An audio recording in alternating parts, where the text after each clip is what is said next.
এই ভিডিওতে আমরা এই যে ইভেন অড এবং ন্যাচারাল নাম্বারের যে কোডটা লিখছি এইটার সাম বের করব, মানে 1 থেকে 100 পর্যন্ত জোড় সংখ্যা গুলার যোগফল কত, অথবা বিজোড় সংখ্যাগুলোর যোগফল কত, অথবা ন্যাচারাল নাম্বার সবগুলার যোগফল কত, এই ধরনের কোডটা আমরা এখন লিখবো, যেটা মাঝে মাঝে বিভিন্ন পরীক্ষাতে আসে। তো আরেকটা ফাইল ক্রিয়েট করে নিচ্ছি, এটা সাম ইভেন অড ন্যাচারাল এই নামে .c। তারপরে আমাদের এই যে প্রোগ্রামটা আছে সেটা আমরা জাস্ট কপি করে এনে এখানে পেস্ট করে দিলাম। ফাইন। এখন এই যে যোগ করার যে বিষয়টা, তাই না, আমাদের যোগফল বাইর করতে হবে, তাই না? তো এই জিনিসটা আমাদের আগে বুঝতে হবে, এটা একটা বেসিক জিনিস প্রোগ্রামিংয়ে। তো আসেন আগে বিষয়টা বুঝি।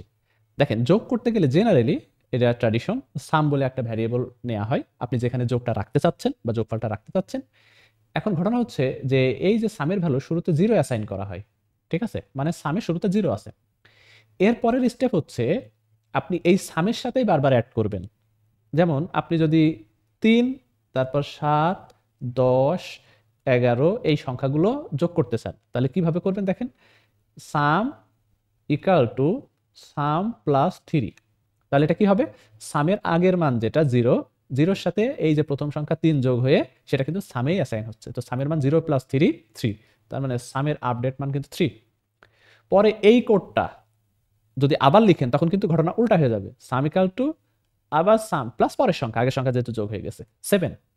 তাহলে কি হবে, যে সামের বর্তমান মানের সাথে 7 যোগ হবে, তো বর্তমান মান কিন্তু 3, আগের বার আপডেট হয়ে গেছে। 3 প্লাস 7 10, সামের নতুন মান হচ্ছে 10, রাইট? তাহলে এটার আইডিয়া কি? এটার আইডিয়া হচ্ছে যে আমার প্রত্যেকবার একটা করে সংখ্যা আসবে, সেই সংখ্যাটা আমি সামের সাথে অ্যাড করে সামেই অ্যাসাইন করব, রাইট? তারপরে নতুন একটা সংখ্যা আসবে, আগের যত ভ্যালু ছিল সেটার সাথে এই নতুন সংখ্যা আবার যোগ করে ওই সামেই অ্যাসাইন করে রাখবো।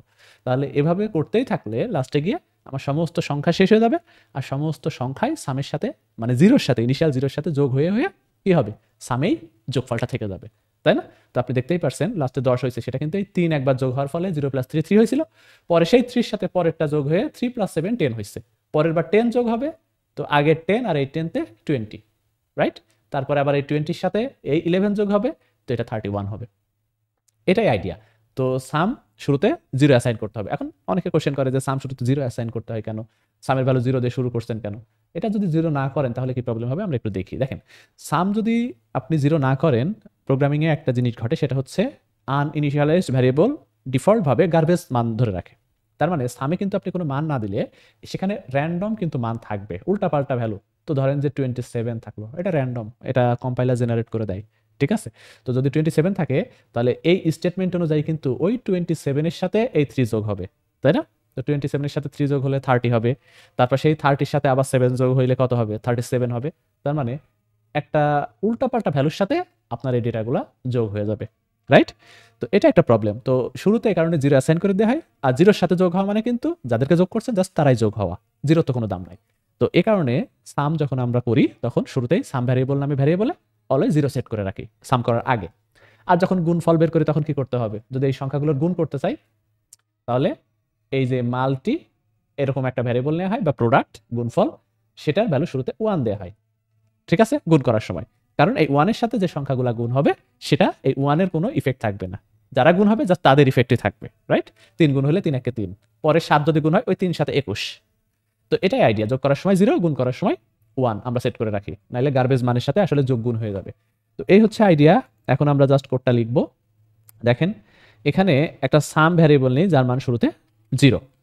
তো n এটা আমরা দিছি, তারপরে আমরা n স্ক্যান করে নিব, ইনপুট নিব, ইন্ট i ইকুয়াল টু 1 থেকে শুরু, i লেস দ্যান ইকুয়াল কত, 100, ঠিক আছে, i প্লাস প্লাস। তো i এর মান 1 থেকে কত পর্যন্ত যাবে, 100 পর্যন্ত যাবে, রাইট? তো সেই i এর মান প্রতিবার কোথায় রাখবো, এই সামের সাথে অ্যাড করব, করে সামেই আপডেট করে রাখবো। তাহলে এটা আইডিয়া কি বুঝতেই পারছেন? আমি আগে থিওরিটিক্যাল পার্টটা বুঝাই দিলাম যে 0-র সাথে i এর মান প্রথমে 1 যোগ হবে, তো সামে 1 থাকলো, পরে i এর মান 2 হবে, সেই 2 যোগ হবে, তো আগের 1 আর এই 2 3 হবে, পরে 3-র সাথে মানে সাম যেটা আবার i এর মান 3 হবে, ওই 3 3 6 হবে, রাইট? এরকম করে সবগুলা সংখ্যাই কিন্তু সামে যোগ হয়ে সামে অ্যাসাইন হয়ে থাকবে। এবং এই লুপের বাইরে এসে আপনি printf some equal to %d, এখানে আমরা একটা ব্যাকস্ল্যাশ n দিয়ে দিলাম, তারপরে এই সাম ভ্যারিয়েবলের মানটা প্রিন্ট করতে পারেন। এখন আমরা জাস্ট এই কোডটা কম্পাইল রান করব। দেখেন, এটা হচ্ছে জিসিসি সাম ইভেন অড, তারপরে রান করেন। আমাদের এখানে একটা n চাচ্ছে, তো 100, কারণ আমরা জানি 1 থেকে 100 পর্যন্ত সমস্ত স্বাভাবিক সংখ্যা যোগফল হচ্ছে 5050। তো দেখেন সাম 5050, কম্পিউটার নিমিষে 1 থেকে 100 পর্যন্ত সংখ্যা যোগ করে দিচ্ছে। আপনি যদি চান যে 1 থেকে 200, কোনো বিষয় না, দেখেন 1 থেকে 200 পর্যন্ত যোগফল কত, 5050। আচ্ছা 5050 তো হওয়ার কথা না, 1 থেকে 200 পর্যন্ত সংখ্যার যোগফল। ও আচ্ছা, এখানে আমরা কি করে ফেলছি, 100 দিয়ে দিছি, আমরা এন এর মান দিই নাই, কারণ লুপটা 100 পর্যন্ত চলতেছে। ফাইন, আমরা কোডকে কম্পাইল রান করি। এখন 200 দেন, তো 200 দেখেন 20100, রাইট? তাহলে 1 থেকে 200 পর্যন্ত স্বাভাবিক সংখ্যাগুলো যোগফল এত। তো এখন আমরা একটা কাজ করি, সেটা হচ্ছে স্বাভাবিক সংখ্যা বাদ দিয়ে জোড় সংখ্যা এবং বিজোড় সংখ্যাগুলো সাম বের করি। তো খেয়াল করেন, আমরা এখানে শুরু করব কত থেকে, 2 থেকে শুরু, তারপরে এখানে 2 করে বৃদ্ধি পাবে। তো বুঝতেই পারছেন 2 থেকে 2 করে বৃদ্ধি পাইলে জোড় সংখ্যাগুলোর কথা আমি বলতেছি। তো জোড় সংখ্যাগুলোর সাম কিন্তু এখানে আসবে, আয়ের মান 2, তারপর 4, তারপর 6, এরকম করে আসবে।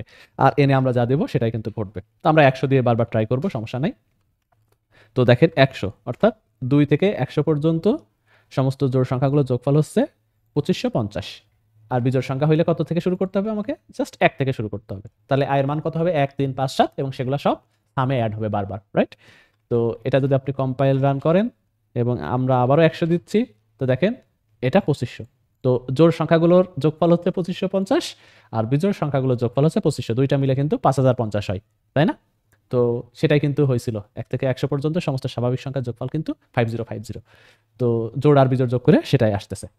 তো আশা করি বুঝছেন। আপনাদের একটু মাথায় রাখতে হবে বা একটু খেয়াল রাখতে হবে যে আসলে সামে কেন 0 অ্যাসাইন করা হয় শুরুতে।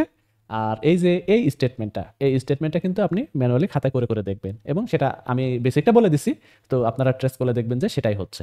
তো আশা করি বুঝছেন।